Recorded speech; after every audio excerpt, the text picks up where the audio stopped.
Bom, pessoal, um dos vídeos que a gente gravou anteriormente, a gente deu uma explicação bem legal sobre deepfake.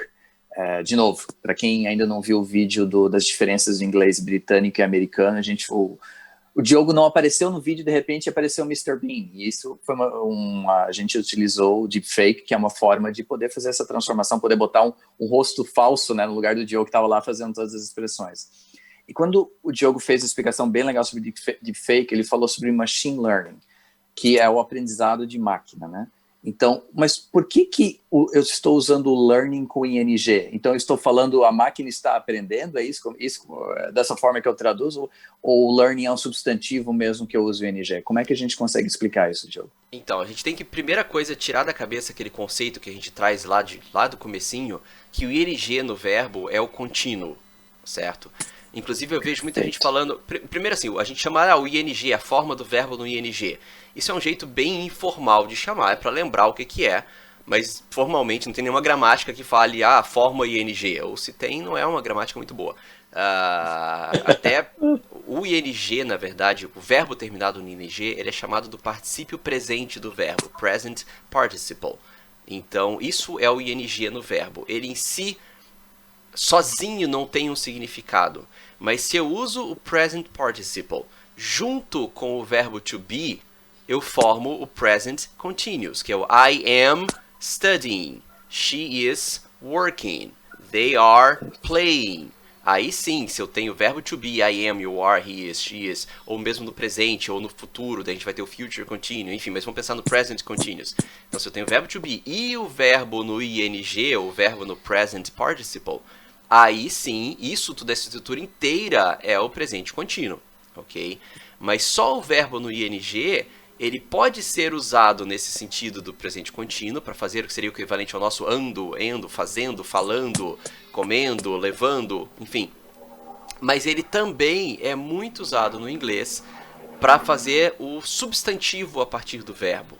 Então, assim como nós demos o exemplo no vídeo do Deep Learning, learning pode ser que ele esteja numa frase com he is learning, aí sim ele está aprendendo, mas se esse learning está no lugar do sujeito da frase, learning is beautiful. Aí não é mais aprendendo é bonito. Aprender, o aprendizado, o ato de aprender é bonito, certo?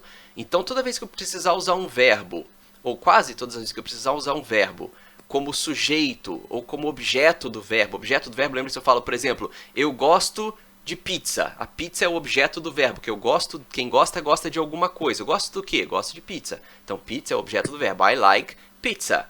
Mas se eu quero falar que eu gosto de aprender, I like learning.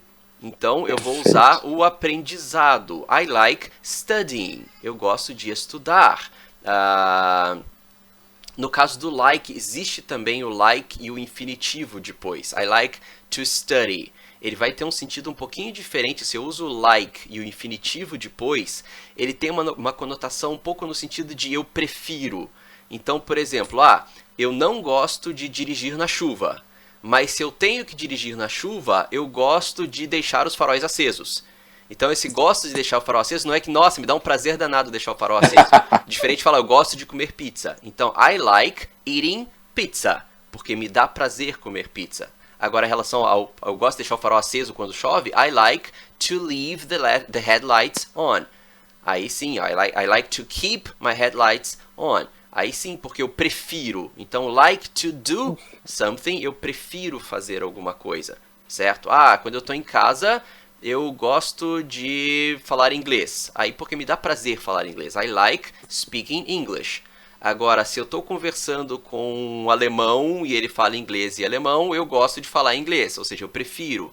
I like to speak English.